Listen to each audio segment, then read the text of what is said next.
Good afternoon, class.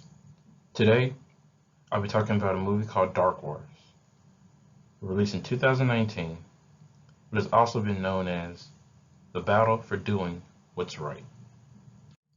Here's a quick overview of what I'll be discussing in this presentation.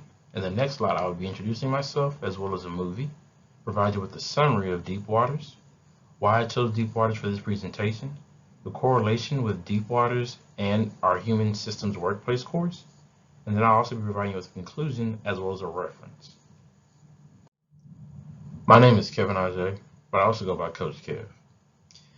In this presentation for IK 5361, I'll be discussing Dark Waters that was released in November 2019 on DVD and Blu-ray, starring Mark Ruffalo, Anne Hathaway, and Tim Robbins. Directed by Todd Haynes, written by Mario Correa and Matthew Carnahan, and produced by Mark Ruffalo, Pamela Koffler, and Christine Vachon. This movie was also based upon Nathan Rich's New York Times Magazine article, The Lawyer Who Became DuPont's Worst Nightmare. And in part, this is also why I chose this movie for our presentation. As an organization, DuPont did a lot of things that a lot of us would have issues with. And while this lawyer just may partner with his organization, he risked it all and fought for the individuals within the city and this community against a large company in DuPont, who his organization and firm was attempting to work with more. Robert Bilott for years served as a defense attorney for chemical and major corporations, was now finding himself battling these same companies, uncovering a dark secret. DuPont, which was a large employer for Parkersburg, West Virginia, was polluting and contaminating the water supply source for this community. A compound of PFOA-C8, also known as Teflon, was found in the water source, which was leading to the death of many animals and many illnesses within this community. Workers that were on the manufacturing level were not only finding themselves being ill, but also having kids with birth defects. Robert and his firm spent years, countless amount of years, trying to hold DuPont responsible and accountable for these heinous acts. They were aware of how this chemical would verse in individuals and animals, but instead of addressing it, DuPont spent times hiding it. They had the studies that they did themselves on this and its effect on individuals, but never wanted to share it with the community and never wanted to share it with any of the lawmakers. Robert, doing a favor for his aunt, spent a lot of his energy, sacrificed his health, and even potentially his marriage, trying to assist individuals in this community to get the necessary assistance that they need and medical treatment that DuPont so deeply wanted to never be responsible for. Complex Adaptive Systems, CAS, or better known as. In our books, is described as consists of a large number, a population of entities called agents, each of which behaves according to some set of rules. These rules require each individual agent to adjust its action to that of other agents. In other words, individual agents interact with and adapt to each other, and in doing so form a system which could also be thought of as a population-wide pattern. DuPont did this on a countless amount of actions, from the veterinarian that they hired who examined animals and never once acknowledged that this Teflon material was the cause for these animals being sick, from the doctors who would see individuals and wouldn't acknowledge the fact that their illness may be because of the water supply that is now contaminated by this same chemical of Teflon, individuals in the manufacturing company who would become sick, but then instead of reporting them, DuPont would give them some form of payment or a house or a car to kind of make them just look over the fact that their illness or someone's illness around them may be due to the chemical that is found within their water supply. It could also be said about Robert's firm, as they got wind of what DuPont was doing, many of the partners did not want to take action against DuPont. They saw DuPont as a partner themselves, as individuals in a group that they wanted to work with, instead of seeing them for what DuPont was doing, which was wrong. The system agents that are involved in Dark Waters, you have Tom Turk, who is the lead partner for the firm that Rob Below works at. Rob Below, Phil Donnelly, who is DuPont's attorney, the vets, scientists that DuPont has hired to do studies for them, doctors, and many others, too many to possibly even count. Examples of self-organization in Dark Waters. Since DuPont provided the city with so much employment, they would also hire the vets, the doctors, that would hide information about how dangerous this chemical was. Workers who were exposed to the deadly chemical were provided cash, houses, and other material to keep quiet. DuPont, as I stated earlier, even hired their own doctors and scientists to examine how lethal Teflon was, or better known, PFOA-CA. Their contribution to society allowed them to stay off the radar and renege on a previously agreed upon agreement once independent scientists were able to determine that Teflon, the small amount of Teflon, could lead to cancer or different forms of cancer and other illnesses. CAS rules that were found in this film, DuPont unwillingness to see their wrongdoing. There is countless amount of research from other organizations as well as theirs to speak on how harmful this chemical was and is. DuPont ignored all this information. While they had this information on file in their office, they never addressed this information or showed this information or even willing to share the information with individuals in the community. When anyone would bring up an issue about their animal being ill or themselves being ill and possibly having something to do with DuPont, they would have doctors and vets lie and essentially say that DuPont had no fault in this, but instead, the individuals themselves were causing themselves to be ill or their animals to be ill. When examining the components separately, you can get to understand certain things. Robert Below's firm, they initially spent a lot of time assisting chemicals and other organizations on how to beat different laws, hiding some of their negligence and other things that would obviously be harmful to an organization. Now they find themselves trying to hold DuPont to laws that were broken, laws and escape laws that they helped DuPont become aware of.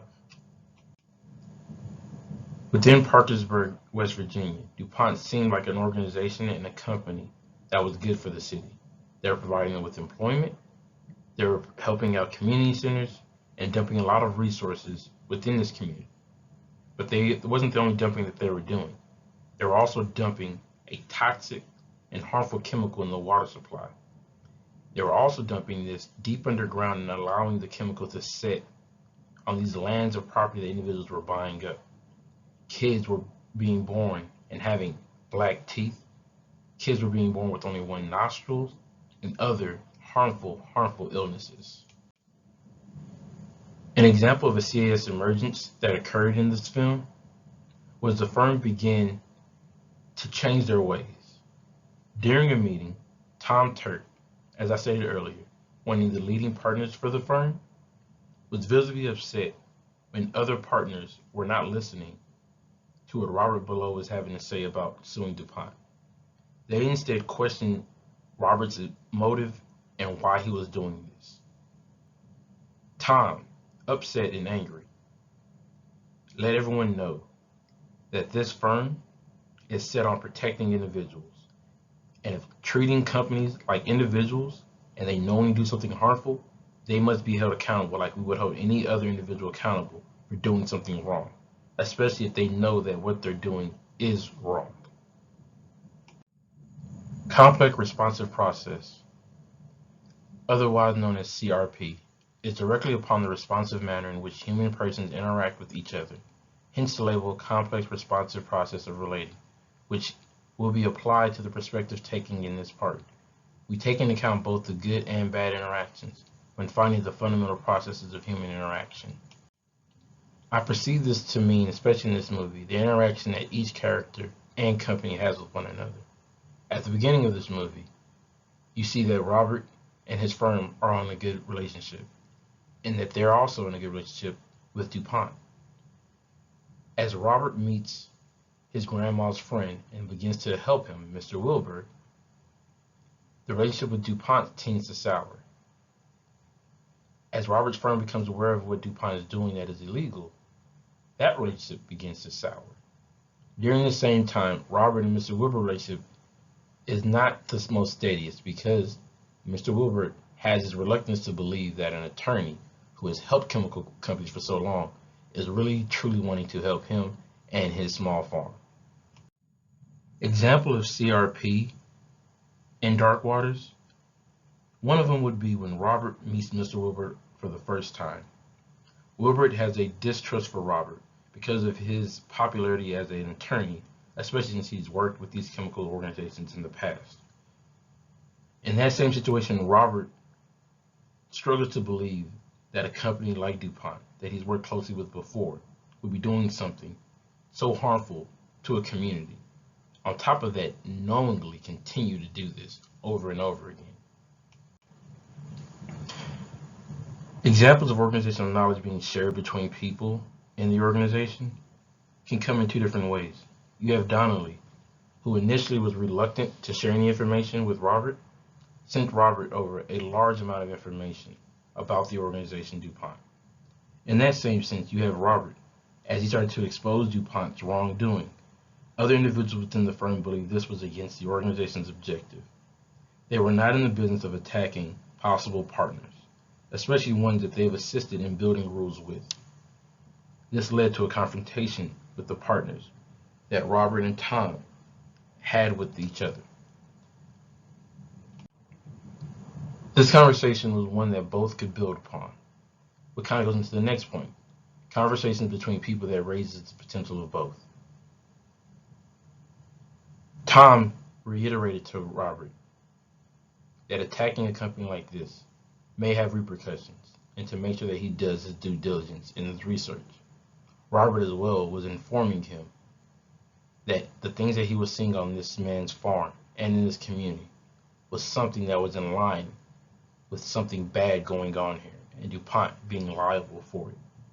Beyond that, during a subpoena, Robert was also questioning DuPont's doctor.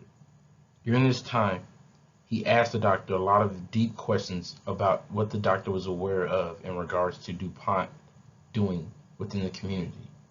One of the scenarios when he positioned a photograph of one of the kids or one of the babies that was born with a defect, where the baby was only born with one nostril. He made the doctor look at this photo and wanted him to see the test subject in which DuPont was using and were naming in their reports without actually naming. A conflicting constraint can also be found as Robert is having that conversation that I spoke of earlier with other partners. They're in a room talking about what DuPont could be responsible for and action that they need to take. Many of the other partners did not agree with Robert's doing, did not agree with what Robert was trying to do. Tom stepped in and mentioned the importance of what the firm is meant to stand for.